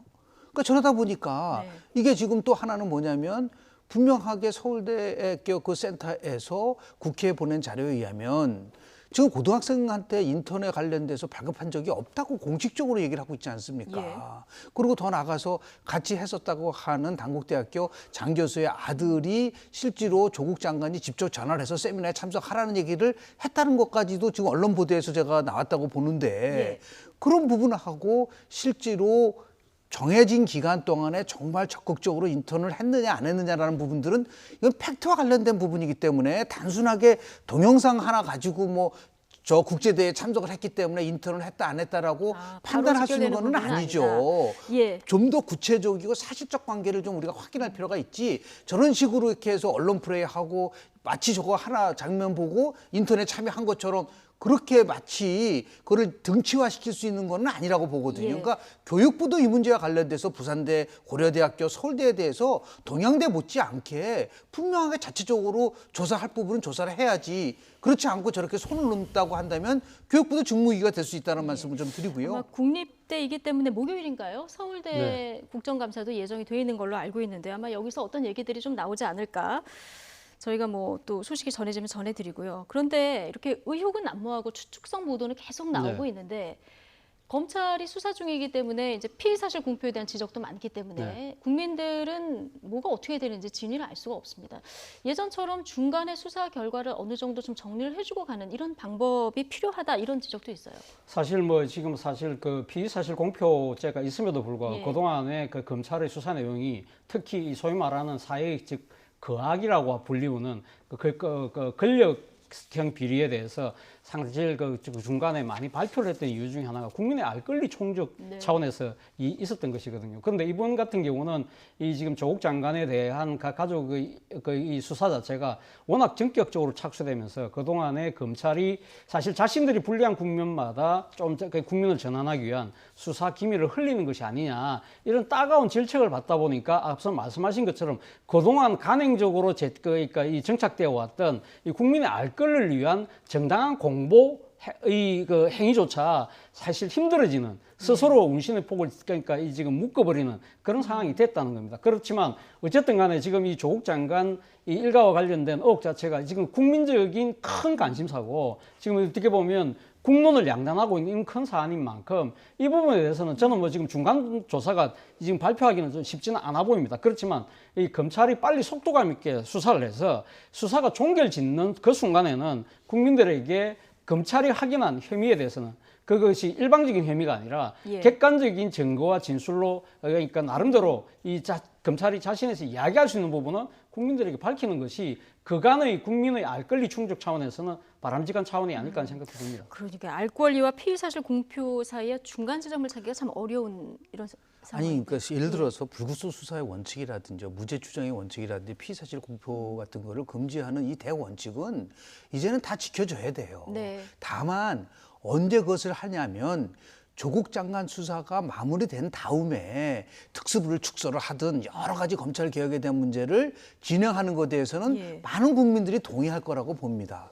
그런데 지금 수사가 진행 중인 이 상황 속에서 변호관 만약에 특수부를 축소시켜라, 다른 피의사실 공표 문제와 관련돼서 과거 관행을 깨고 알 권리를 무시한 상태에서 또는 그동안 오랜 기간 동안 공개 소환을 비공개 소환으로 한다든지 이러다 보니까 자꾸만 검찰 개혁을 요구하는 여러 가지가 결국은 조국 장관 일가를 보호하기 위한 것으로 자꾸만 둔갑이 되니까 검찰개혁의 진정성을 믿을 수가 없는 것이죠. 그래서 지금 지적하신 것과 마찬가지로 빨리 수사가 끝날 때까지는 외압이라든지 다른 여러 가지 나름대로의 부작용을 최소화시킬 수 있는 방법으로 가고, 그러고 나서 수사가 끝난 다음에는 강도 높은 검찰개혁을 포함해서 국민들이 요구하는 사법개혁의 안을 도출시킬 수 있도록 국회라든지 언론이라든지 시민단체라든지 같이 함께 해야지, 이 시점은 아니라는 거죠. 이 시점에서 그렇게 한다면 의혹이 자꾸만 다른 식으로 변화될 부분이 있다는 걸 말씀을 좀 드립니다. 시점 때문에 괜한 오해를 받을 필요는 없다는 말씀이신데요. 정경심 교수가 지난 주말에 두 번째 이제 소환 조사를 받았습니다. 그런데 이제 좀 이례적으로 조사 열람 시간이 길다 보니까 양측의 의견이 또 갈립니다. 이것이 방어권 차원이다라는 얘기가 있고 조사 지연 목적이다 이런 의견도 있는 이런 상황인데, 정경심 교수 소환 조사를 두고도 의견이 팽팽하게 갈려요. 이게 지금 검찰이 굉장히 무리한 수사를 하고 있다 이런 의견도 굉장히 많고, 반면에 또 지금 이 수사 일련의 상황이 또 이것도 봐주기 아니냐 이런 논란도 함께 일고 있거든요. 최소한 정경심 교수의 그러니까 지금 소환 조사와 관련해서는 상당히 그러니까 무리하다고 검찰을 비판하기보다는 검찰이 조금 특혜성 좀 이 봐주기를 하고 있는 것이 아닐까라는데 방점이 좀 더 찍히고 있는 것 같습니다. 사실 이 지난 주말 같은 경우에 15시간이나 검찰청사에 있었지만 실제 조사가 이루어진 시간은 2시간 반 정도밖에 안 된다고 그래요. 나머지 시간은 휴식과 그리고 대다수의 시간이 자신이 그러니까 진술한 조서를 열람하는데 시간이 많이 들었다는 거 아닙니까? 그러니까 지금 피의자가 자신의 그러니까 피의자 신문 조서를 열람하는 것은 피의자의 방어권 차원에서 상당히 중요합니다. 우리나라 같은 경우는 지금 그러니까 검찰의 피의자 신문 조서가 법정에서 증거로 채택돼요. 그렇기 때문에 상당히 유무죄를 다투는 아주 중요한 잣대가 될 수 있다는 겁니다. 그리고 지금 알려진 바에 따르면 검찰이 정경심 교수의 그러니까 소환 수사가 끝나는 대로 구속영장을 청구한다고 한다면 만약에 구속영장 실질 심사에서도 이 지금 피의자 신문 조서가 큰 작용을 할 수밖에 없어요. 그렇다고 한다면 정경심 교수 입장에서는 상당한 시간을 할애해서라도 꼼꼼하게 들여다볼 수밖에 없다는 것이죠. 그런데 문제는 뭐냐? 왜 그러면 정경심 교수가 하고 있는 이런 열람 시간의 충분한 보장 자체가 그동안 일반 피의자들에게는 적용되느냐는 부분입니다. 그렇지가 않다는 것이죠. 물론 그 이전에 양승태 전 대법원장이나 우병우 전 민정수석도 상당히 그러니까 많이 봤다고 그래요. 그런데 그 같은 경우에는 중간에 조사하는 과정에 중간중간 본 것이 아니라 거의 조사가 끝나고 난 뒤에 봤다는 것이죠. 그리고 정경심 교수 같은 경우는 집에 갔다 와서 또 1차 조사 때는 아예 날인도 하지 않고 갔다가 돌아와서 자신이 1차 진술한 걸 다 보고 난 뒤에 다시 또 이렇게 이 자신이 날인을 하고 이런 형태 자체가 어떻게 보면 국민들 입장에서는 왜 검찰이 정경심 교수한테부터 왜 이런 식으로 피의자의 방어권을 철저하게 보장해 주지? 이런 의문이 생길 수밖에 없잖아요. 그것이 만약에 그 현직 법무부 장관 배우자에 대한 배려? 이런 것 자체가 과연 그러면 이 지금 검찰 개혁의 방향하고 일치할 수 있느냐? 이런 데 대한 시각이 생길 수밖에 없다는 거죠. 두 차례에 걸친 정경심 교수 소환에 대해서는 이런 시비가 이제 있을 수 있지만 여당에서는 또 압수수색 범위라던가 이 사건 처음 형사부에서 특수부로 배당된 경위 이런 것들을 오늘 국감장에서 또 따지는 모습도 볼 수 있었습니다. 지난 토요일에 이렇게 정경심 교수가 검찰의 비공개 소환 조사를 받는 동안에 서초동 일대에서는 조국 수호, 검찰 개혁을 근거로 대규모 집회가 열렸습니다. 이를 바라보는 여야 시각 물론 크게 엇갈렸는데요. 영상 먼저 보고 이야기 나눠보겠습니다.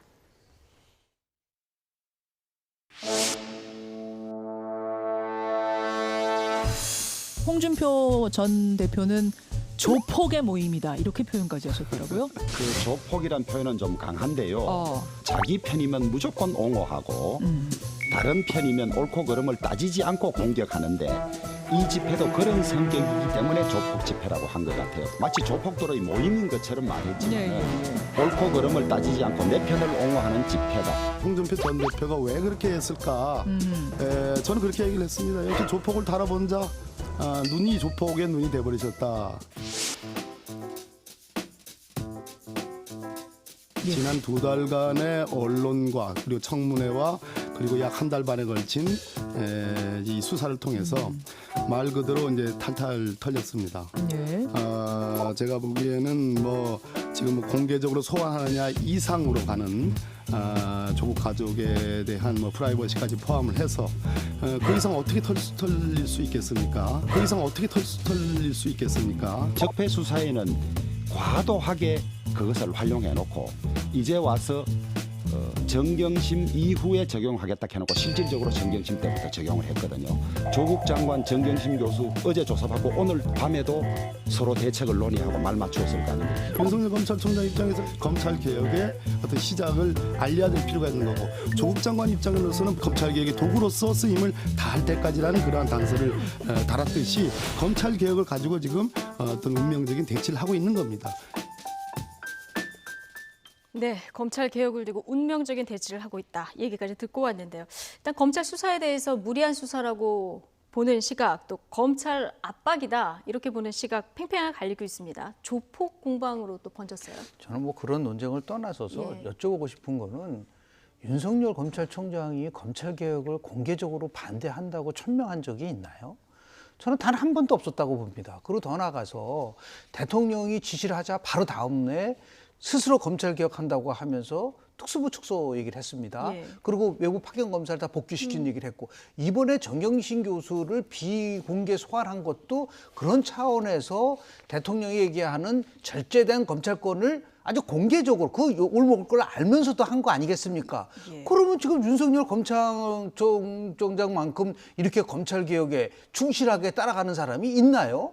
거기다 대놓고 무슨 뭐 검찰 개혁이다 조국 수호를 위한 집회를 한다고 하니까 이게 상당히 설득력이 좀 떨어지고요. 지금 여당 같은 경우는 이러한 논리들이 굉장히 옹색해요. 과거의 적폐 수사라든지 또 뭐 최순실 국정농단 때랑 비교를 하면은 너무나 온도 차이가 있기 때문에 그런 면에서 봤을 때 정말 우리가 요구하는 검찰 개혁을 원한다고 한다면 또 하나 꼭 지적을 하고 싶은 거는 자꾸만 나라가 두동강이 났다 현상에 대한 얘기를 하지만 그 현상이 일어난 본질과 원인에 대한 얘기는 왜 썩 사라지고 그 원인을 제거하면은 모든 게 해결될 수 있는데 자꾸만 나라가 두동강이 났던 것만 가지고서 이게 큰일 났다는 얘기를 하지 마시고 문제를 일으킨 측에서 빨리 이것을 해결할 수 있는 결단과 정치력을 보여줘야지 문제가 해결되는 것이지 자꾸만 집회해서 검찰 개혁한다고 해서 이 문제가 해결될까라고 하는 근본적인 문제에 대해서 좀 제기를 하고 싶다라는 말씀 좀 드립니다. 어쨌든 검찰 개혁의 뭐 가장 국민들이 바라는 부분은 너무 비대해진 검찰의 권력을 빼는 부분인데 이 부분은 사실 검찰에서 자체적으로 한다기보다는 국회에서 지금 논의를 해서 합의를 이뤄야 되는 상황 아니겠습니까? 그렇죠. 바로 이와 관련해서 지금 관련 법이 지금 국회에 제출돼 있지 않습니까? 그러니까 패스트트랙에 올라가 있는 검경수사권 조정 문제라든지 그리고 또 공수처 설치 이런 부분들이 아마 검찰 개혁하고 바로 지금 맞닿아 있는 법들이고요. 이런 부분들은 아마 지금 시기가 되면 어차피 국회 본회의에서 지금 표대결로 이루어질 수밖에 없는 상황인데 문제는 지금 그러니까 이 조국 사태를 둘러싸고 사실 우리 사회에서 검찰 개혁이 가장 뜨거운 주제로 지금 급부상했다는 겁니다. 어쨌든 그러니까 제가 생각했을 때는 그러니까 서초동 촛불 집회에 대해서 상당히 야당은 관제 데모 뭐 이렇게 뭐 이야기를 폄훼를 하고 있습니다만 그러나 거기서 표출된 검찰 개혁에 대한 국민적 욕구는 야당도 인정할 필요가 있다. 검찰 개혁이라는 명분에 대해서 야당도 지금 현재 거부는 못하고 있는 상황 아닙니까? 그렇다고 한다면 이러한 부분들에 대해서 야당도 그럼 인정할 건 인정하고, 그러니까 이 지금 검찰 개혁이라는 국민 요구를 어떻게 받아들일 것인가? 야당도 그러니까 숙고를 하고 이것을 이 제도적으로 보완하는 문제에 대해서는 완전 머리를 맞댈 필요가 있는 것이죠. 역으로 이야기하면, 그러니까 정부 여당의 입장에서도 그렇다고 한다면 그러면 검찰개혁은 무조건 검찰개혁을 위해서 가면 조국 일가를 수호해야 된다?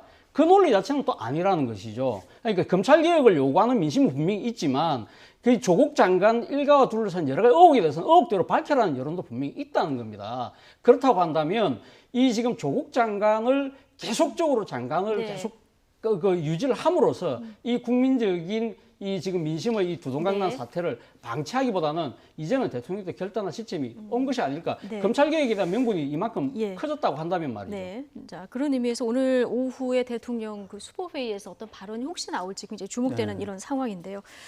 자, 서초동 광화문, 서울에서 이 진영 간의 세대결 양상의 집회를 우리는 다 치르면서 봤습니다. 보도도 해드렸고요. 근데 이 상황에서 때 아닌 화장실 공방이 일었습니다. 오늘 서울시장인 박원순 시장이 이에 대한 해명을 했는데요. 듣고 오시겠습니다. 보수단체에서 왜 차별하냐. 광화문 집회는 교통공사 차원의 이동식 화장실 설치 지원이 없었던 거 아니냐. 아니 그건 전혀 사실이 아닙니다. 사실이 아니다. 왜냐하면 시민안전에 진보 보수가 어디 따로 있나요? 그렇죠. 그 3일날 광화문 집회 때도 서초동 집회하고 똑같이 지시했습니다. 그 추락 위험이 있는 지하철 환풍구라든지 뭐 이게 우리 3년 전에도 했기 때문에 그런 곳이 없는지 또 소방구조대와 구급차 배치하도록 그렇게 안전조치했고요. 그리고 이동 화장실의 경우에도 서울교통공사 측에 지시를 했었습니다. 근데 아마 뭐 이쪽 그 서초동보다는 세종문화회관이라든지 광화문 주변에는 이제 개방 화장실이 많다고 판단해서 이동 화장실은 따로 설치하지 않은 것으로 이렇게 알고 있습니다. 예. 시민 안전에 진보와 보수가 따로 없다. 뭐 이런 안전 조치는 양쪽의 공이다. 그렇습니다. 이제 뭐 지시를 했다 이런 얘기인데 단지 광화문에는 개방형 화장실이 많았다는 이런 해명이에요. 그럼에도 불구하고 광화문 집회에 참석했던 분들의 그 말씀에 의하면 상당히 많은 숫자가 그러니까 지금 개방형 화장실을 사용하기에는 너무 많은 인원이 모였다는 거 아닙니까? 그렇다고 한다면 좀 서울시가 이 지금 서초동에 만들었던 개방형 화장실 자체를 좀 더 선제적으로 좀 더 많이 했어야 될 그 필요성은 분명히 있다는 것이죠. 이 부분에 대해서 뭐 서울시청도 이 늦게나마 반성을 좀 하고 만약 이런 또 집회가 또 있다고 한다면 이러한 부분들에서 보완을 할 필요는 있다고 생각합니다. 세심한 배려가 조금 더 필요해 보인다라는 지적을 해주셨고요. 이렇게 민심은 양분돼 있고요. 어떻게 변화하고 있는지 오늘 나온 YTN과 리얼미터 여론조사를 한번 살펴볼까요? 네, 문재인 대통령의 국정수행 지지율 지금 긍정평가가 44.4%, 리얼미터가 집계한 수치 중에서 지금 최저고요. 부정평가가 늘었고 2.1%포인트 상승해서 52.3%입니다. 정당 지지율 바로 보여주실까요? 정당 지지율. 민주당이 1.9%포인트 하락을 한 상황이고요. 한국당이 2.7%포인트 정도 올랐습니다. 격차가 조금 좁혀진 모습을 볼 수 있는데요. 어떤 여론 흐름을 지금 읽을 수 있는지 여론조사는 늘 추이가 중요하다고 말씀하셨기 때문에. 그렇습니다. 지금 이제 추이를 보면은 대통령의 국정 운영에 대한 이제 긍정평가는 조금 이제 하락하는 모습을 보이고 있고 부정평가가 이제 높아지고 있는데 제가 이제 관심 있게 보는 거는 이렇게 첨예하게 대립이 되다 보니까 좀 보수나 진보가 아니라 중도층에서 어떤 변화가 오고 있나를 보면은 중도에서 이번에도 보면은 상당히 많이 좀 빠졌어요. 그러니까 5.2%포인트가 좀 떨어졌고요. 그리고 특히 이제 관심이 있는 부분은 이 여러 면에서 보도도 있지만은 19세, 20세의 그 젊은 층에서도 7.8%포인트가 빠졌거든요. 그리고 지난번에 제가 지적한 게 이 티켓 지역에서 굉장히 높았다고 했는데 이번에 지난주에는 7.8%, 티켓 지역에서 11.0%포인트가 떨어졌어요. 그러니까 지난주에 너무 지나치게 높다고 얘기를 했는데 이번 주에는 그래서 그런지 11.0%포인트가 떨어지면서 저렇게 크게 차이가 이제 벌어지고 있는 부분들이 있고요.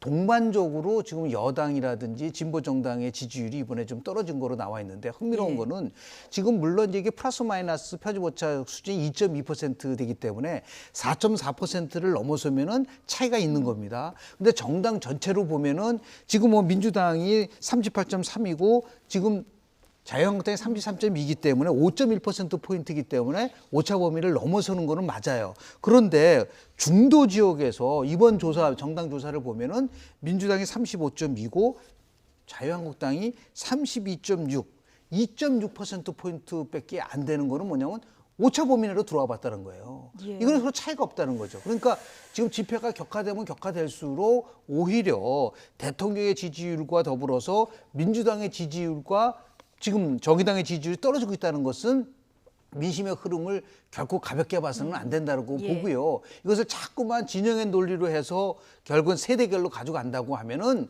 오히려 집권 세력이 훨씬 불리하게 여론이 흘러가고 있다라는 그런 면을 이번 조사에서 예. 잡혀진 것이 아닌가라는 생각을 좀 해서요. 예. 오늘 뭐 오후에 어떤 대통령의 말씀이 있을지는 모르겠지만 제가 말씀드리는 거는 결국은 결단은 이제 대통령이 여튼 간에 하지 않게 되면 계속해서 반복적. 또 하나 말씀드리고 지금 저는 앵커께서 말씀하시는 거대한 비대한 검찰의 권력을 개조해야 된다. 네. 100% 동의합니다. 그거는요. 검찰 개혁을 위해서 검찰청사 앞에서 하는 게 아니라 국회 앞에 가서 국회 앞에서 해야 집회를 된다. 하셔야 돼요. 예. 그래야지 그게 맞는 것이지.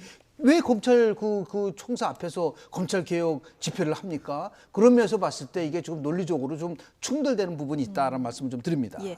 어쨌든 검찰 수사나 대통령 메시지에 따라서 사안 하나하나마다 여론은 출렁이기 때문에 네. 뭐 전체적인 수치보다는 중도층이라든가 각 세대별로 여론이 어떻게 움직이는지 이 부분을 좀 주목해서 다음 주도 봐야 되겠군요. 김영준 명지대 교수, 차재훈 부산 가톨릭대 교수 두 분과 함께했습니다. 고맙습니다.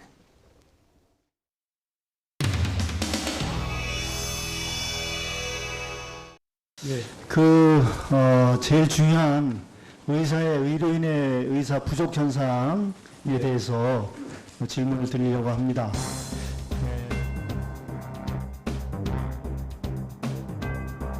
근데 의사가 2007년에 3,058명으로 정원이 동결된 이후에 지금 계속 동결돼 있어서 각 분야의 의사의 부족 현상이 심각하게 나타나고 있는데 저희도 필요한 것으로 생각하고 있습니다.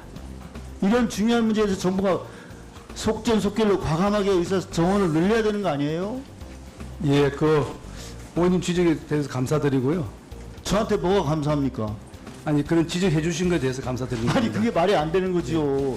장관님이 하실 일을 장관님이 하셔야지 제가 지적하는 거에 대해서 감사하고 있으면 무슨 그런 일이 어디 있습니까? 의사들이 지금 뭐라고 걱정하시냐 아십니까? 10년 후에는 대한민국의 생명을 구할 의사가 수술할 의사가 없을 것이다. 이렇게 얘기하고 있지 않습니까? 이거 얼마나 심각한 얘기입니까? 보건복지부 장관의 의지가 중요한 거예요. 보건복지부 장관이 이것저것 따지고 앉아서 세월 다 보내고 뭐 하신 게 뭐 있습니까? 의사협회가 그렇게 무섭습니까? 뭐 하시는 겁니까 도대체가? 정부가. 이거를 갖다가 지금 수수 방치하고 있다는 게 말이 됩니까? 어떻게 대한민국 의료 강국이 될 수 있습니까? 이렇게 돼가지고 의사가 부족한데 어떻게 제약 바이오 산업 강국이 될 수 있느냐 이거예요. 예, 물론 제약 바이오가 강국이 되는 의사가 있어야 되는 거 아니에요? 의사만 있어야 되는 건 아니고요. 아니 의사 제일 중요한 게 의사 아닙니까? 예. 아니 의사가 병 치료만 하는 게 의사입니까? 뭡니까 도대체가? 특히 또 우리 충북에 의과대학 정원이 49명밖에 없습니다. 그 충북의 인구가 160만 명인데 1년에 49명씩 의사 배출해가지고 되겠습니까? 안 되겠습니까?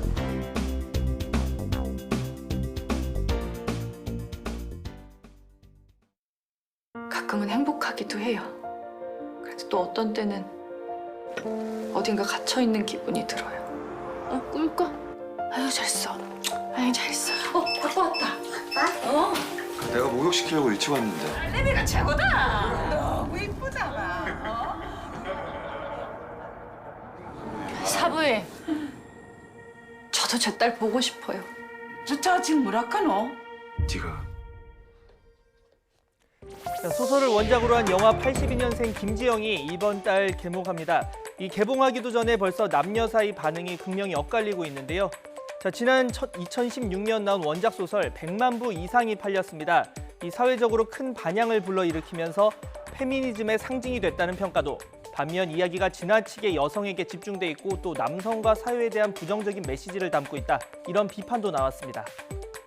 소설 구독을 SNS에 인증한 여성 연예인이 악성 댓글에 시달리기도 했는데요. 이 배우 서지혜 씨 등이 대표적입니다. 남자로부터 인기를 얻어놓고 왜 페미니스트 흉내를 내느냐 이런 지적이었는데요. 결국 인증글을 내렸고 또 배우 김옥빈 씨 등이 동료 연예인들이 이 검열이라며 악플을 비난하기도 했습니다. 물론 작품을 비난하는 측도 이유가 있습니다. 이 여성에게 유리한 이야기는 빼놓고 불리한 이야기만 쓴 채 성차별로 규정한다 이렇게 지적을 하고 있고요. 또 이 영화가 실제 있을 법한 상황을 그린 드라마 장르라서 자칫 영화를 본 다음에 남자는 다 이렇지, 세상은 다 이렇지라며 이 남성 혐오를 유발할 우려를 나타내고 있습니다. 특히 이 소설 속 김지영과 같은 세대인 80년대생 남성들의 불편한 감정 토로가 많은데요.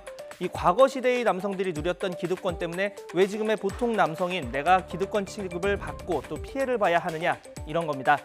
취업난과 병역 의무는 그대로고 그렇다고 지금 딱히 남성이라고 살아가는데 유리한 점이 없다고 보고 있는 거죠.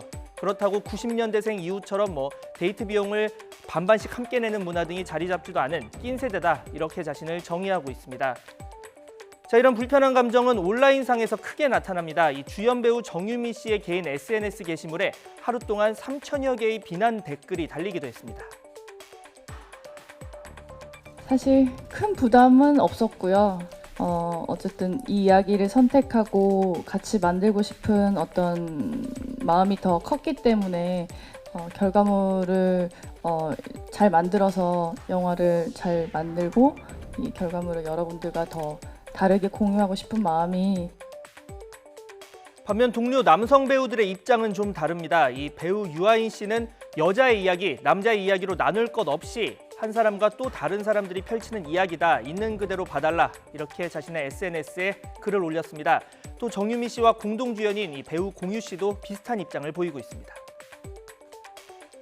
하고 싶은 역할 혹은 내가 들어가고 싶은 얘기를 선택하는데 크게 방해가 될 문제는 아니었다고 저 개인적으로는 그렇게 생각을 하고요. 관점의 차이는 늘 존재한다고 생각합니다. 자, 앞서 영화 악마를 보았다 그리고 영화 VIP도 여혐 논란이 일었습니다. 이 여성을 성적인 화풀이 대상으로만 그렸다는 건데 당시도 모든 남성이 이런 건 아니라며 영화는 영화일 뿐이다 이런 비판이 있었죠. 자, 독자에게는 소설과 영화 등 이 모든 예술 작품을 비평할 권리가 있습니다. 다만 보지도 않고 평점 테러를 가하거나 이 영화를 봤다는 이유로 누군가를 맹목적으로 비난하는 것, 이것이 과연 적절하냐는 비판도 이유가 있어 보입니다.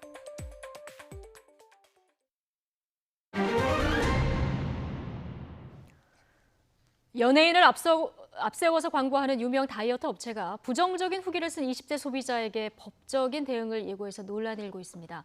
소비자가 개인 블로그에 올린 후기 때문에 브랜드 이미지가 나빠지는 등의 피해를 보고 있다는 게 소송을 예고한 이유입니다. 취재 기자 연결해보겠습니다. 차상은 기자. 네, 부산입니다. 예, 자 일단 어떤 후기였길래 다이어트 업체가 이렇게 법적 대응까지 예고를 한 겁니까? 네, 부산에 사는 20대 여성 박은주 씨가 쓴 후기를 다이어트 업체 측이 문제 삼았습니다. 박 씨는 1년 동안 다이어트 업체를 통해 체중 관리를 받은 경험담을 자신의 개인 블로그에 올렸는데요. 자신의 사진도 첨부하며 자세한 후기를 남겼습니다. 살이 잘 빠지는가 싶더니 체중이 원래대로 돌아오는 요요 현상이 찾아왔고 결국 체중 감량에는 실패했다는 게 주된 내용입니다. 박 씨가 이 업체에 쓴 돈은 2천만 원에 달하는데요. 많은 돈을 들여 관리를 받았는데도 자신은 실패했다며 블로그를 찾아온 사람들에게 신중하게 선택하라는 당부를 남겼습니다. 하지만 지난달에 업체 측이 박 씨를 상대로 글을 지우지 않으면 명예훼손으로 고소하고 민사소송도 제기하겠다는 경고장을 한 법무법인을 통해 박 씨에게 보내면서 논란이 시작됐습니다. 네, 소비자의 개인적인 의견입니다. 그런데 업체가 글을 지우라는 이유가 특별히 있습니까? 박 씨에게 글을 지울 것을 요구하고 소송을 예고한 다이어트 업체는 연예인들을 앞세워서 광고하는 유명한 곳입니다.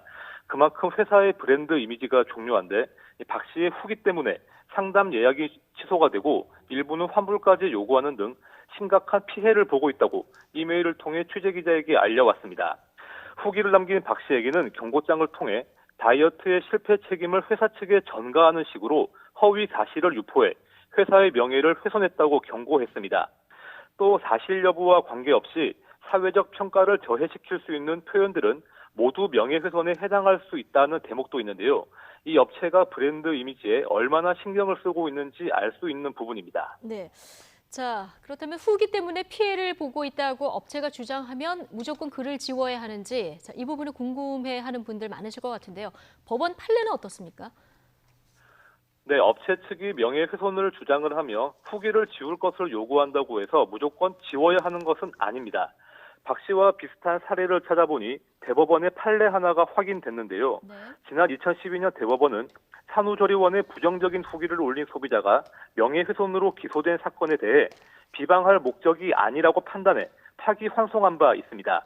이에 대한 변호사의 설명 들어보겠습니다.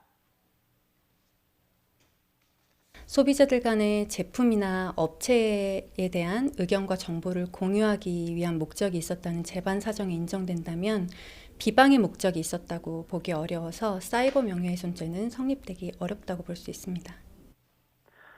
박 씨의 사례도 같은 맥락으로 볼 수 있다는 게 법조계의 판단인데요.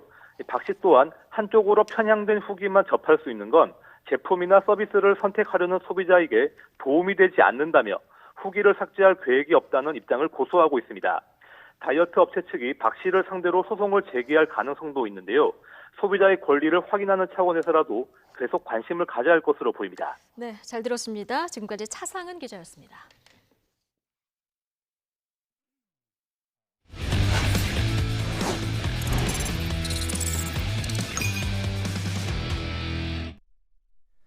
스포츠 소식 알아보는 시간입니다. 양시창 기자와 함께합니다. 안녕하세요. 네, 안녕하십니까. 네, 오늘 류현진 선수가 이 미국 메이저리그 내셔널리그 디비전 시리즈 3차전 선발로 나왔습니다. 초반은 약간 불안했죠?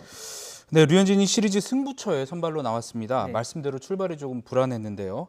선두 타자를 땅볼로 잡은 뒤에 2번 타자 이튼에게 볼넷으로 출루를 허용했고요.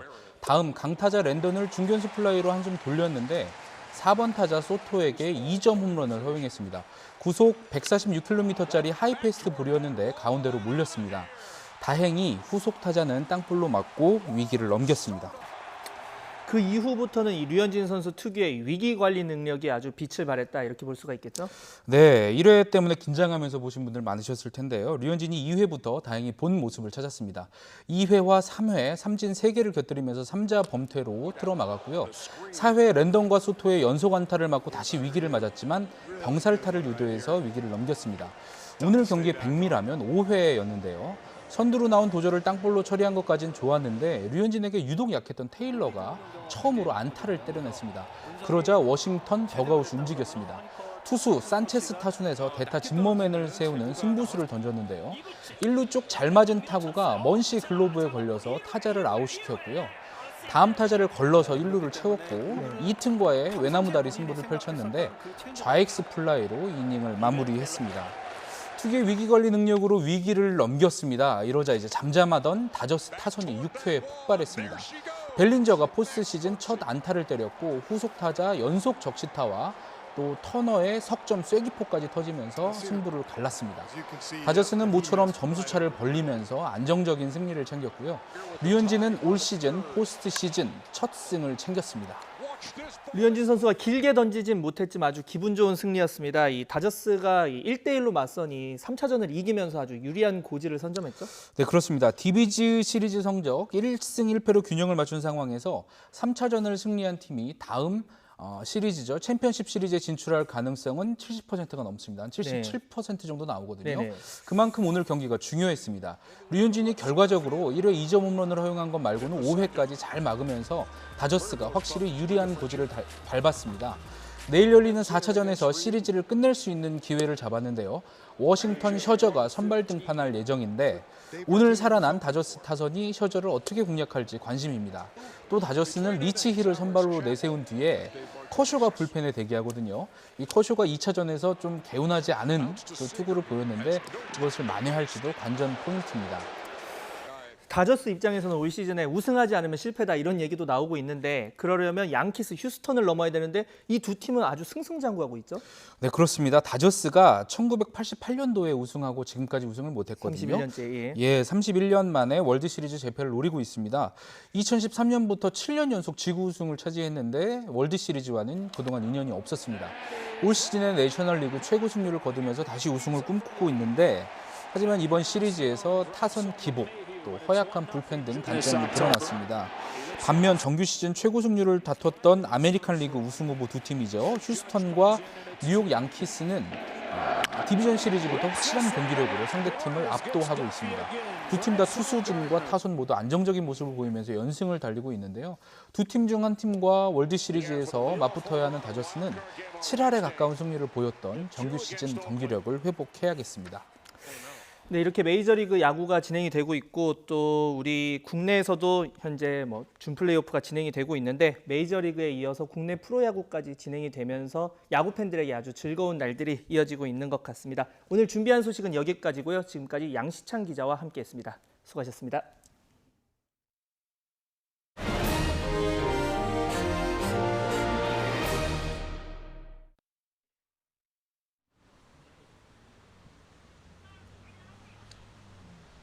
서울 등 수도권에도 차가운 가을비가 내리고 있습니다. 현재 서울 기온은 16도 선에 그치면서 어제보다 7도가량이 낮은데요. 이렇게 낮 기온이 오르지 못하는 만큼 쌀쌀함이 감돌고 있으니까요. 옷차림에는 각별히 주의하시기 바랍니다. 현재 레이더 영상을 살펴보도록 하겠습니다. 현재 서도권 등 서쪽 지방을 중심으로 비가 내리고 있는데요. 비는 퇴근길 무렵에 서해안을 시작으로 밤에는 대부분 그치겠습니다. 앞으로 호남 지방에는 10에서 40mm의 비가 더 내리겠고요. 수도권 등 그 밖의 지역으로는 5에서 20mm가량의 비가 예상됩니다. 낮 동안에도 예년 기온을 밑돌면서 쌀쌀하겠습니다.